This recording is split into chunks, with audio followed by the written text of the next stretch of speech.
ये केस आपको बताएगा कि आपकी हवस को आपका धर्म भी सपोर्ट नहीं करेगा। ये कहानी है एक ऐसे इंसान के बारे में जो बाहर की दुनिया के लिए बिल्कुल एक आदर्श व्यक्ति था। अच्छी खासी फैमिली, एक बेबी और 2 बच्चे और एक मंदिर में पुजारी के रूप में काफी ज्यादा प्रतिष्ठा लेकर उसके अंदर एक ऐसी आग सुलग रही थी जिसने पूरे परिवार को बर्बाद करके रख दिया। 5 जून 2023 की शाम Hyderabad Rajiv Gandhi international airport police station पर एक आदमी पुजारी के वस्त्रों में पुलिस स्टेशन में एंट्री करता है और वो पुलिस से बोलता है कि कल रात से उसकी भांजी नहीं मिल रही है। इस पुजारी का नाम था अय्यर साई कृष्णन। इसने बताया कि इसकी भांजी अप्सरा, जिसकी उम्र 29 साल रही होगी, उसे उसने कल रात 9 बजे उसके घर से पिकअप किया था क्योंकि उसे ड्राइविंग स्कूल में जाना था। फिर उसके बाद 11 बजे उसने उसे दोबारा पिक किया और शमशाबाद की एक जगह पर ड्रॉप कर दिया। उसे इसलिए ड्रॉप किया क्योंकि उसका कहना था कि अप्सरा को किसी पार्टी में जाना था। सुबह में जब उसने अप्सरा को कॉल किया तो उसका कॉल नहीं लग रहा था। उसने उसके घर वालों से पूछा तो उसके घर वालों ने बोला कि वो पूरी रात घर नहीं आई। न मिलने पर अब वो पुलिस स्टेशन में मिसिंग कंप्लेंट दर्ज कराने आया है। फिर क्या था, पुलिस ने उस इलाके की सीसीटीवी फुटेज चेक करना स्टार्ट किया जिसमें ये नजर आ रहा था कि वो पुजारी गाड़ी में बैठा हुआ है और उसके साथ एक औरत भी बैठी थी। इस इलाके की हर एक सीसीटीवी फुटेज को चेक किया गया और गाड़ी को फॉलो किया गया। जिस पॉइंट पर उसने अप्सरा को छोड़ने की बात की, सीसीटीवी फुटेज चेक करने पर यह पता चला कि उस पॉइंट पर वो पुजारी गाड़ी लेकर कभी गया ही नहीं। इस वजह से पुलिस को शक हुआ। इसके बाद पुलिस ने कृष्णा को दोबारा बुलाया और उससे दोबारा पूछताछ की, लेकिन इस बार उसे ये नहीं बताया कि पुलिस ने सीसीटीवी फुटेज चेक की है, इसमें उसकी गाड़ी उस जगह पर जाती हुई नजर आई ही नहीं थी। लेकिन पुजारी का सिर्फ यही कहना था कि उसने अप्सरा को उसी जगह पर छोड़ा है। जब पुलिस ने सीसीटीवी फुटेज को बार बार चेक किया और डीप में जांच पड़ताल शुरू की तो पुलिस को यह पता चल गया था कि कृष्णा यानी वो पुजारी झूठ बोल रहा था। लेकिन उसका व्यवहार और पृष्ठभूमि को देखकर पुलिस काफी ज्यादा उलझन में थी।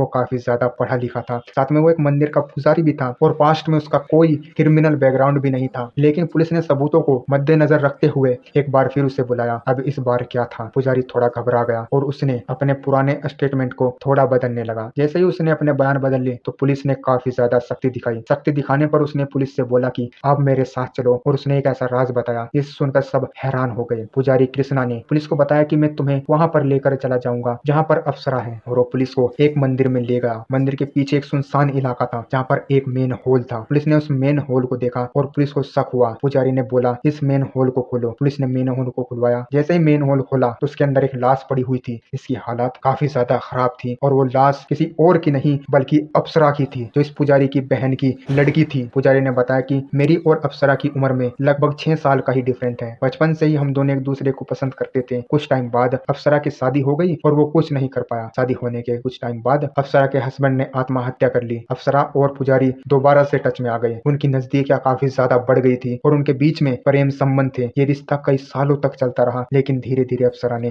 कृष्णा से शादी करने की डिमांड चालू कर दी। वो उसे ब्लैकमेल करने लगी थी कि अगर वो उससे शादी नहीं करेगा तो वो उसकी बीवी को बता देगी कि उनके बीच में क्या संबंध है। वो इस रिश्ते से छुटकारा पाना चाहता था। 3 जून की रात कृष्णा ने अप्सरा को आखिरी बार समझाने का फैसला किया। उसने अप्सरा को गाड़ी में बिठाया, पहले एक सुनसान इलाके में गाड़ी को रोका, लेकिन अप्सरा मानने को तैयार नहीं थी। इसी बात पर उनकी लड़ाई हो गई और गुस्से में आकर उसने एक ईंट उठाई और उसके ऊपर इतनी बार वार किए जब तक उसके प्राण नहीं निकल गए। उसके बाद उसने उसकी लाश को कार में रखा। कार में रखकर उसे मंदिर ले गया। मंदिर के पीछे एक सुनसान इलाका है जहाँ पर एक मेन होल था और उस मेन होल में उसे गाड़ दिया। फिलहाल तो पंडित जी या कहे कृष्णन अय्यर जेल में बंद है।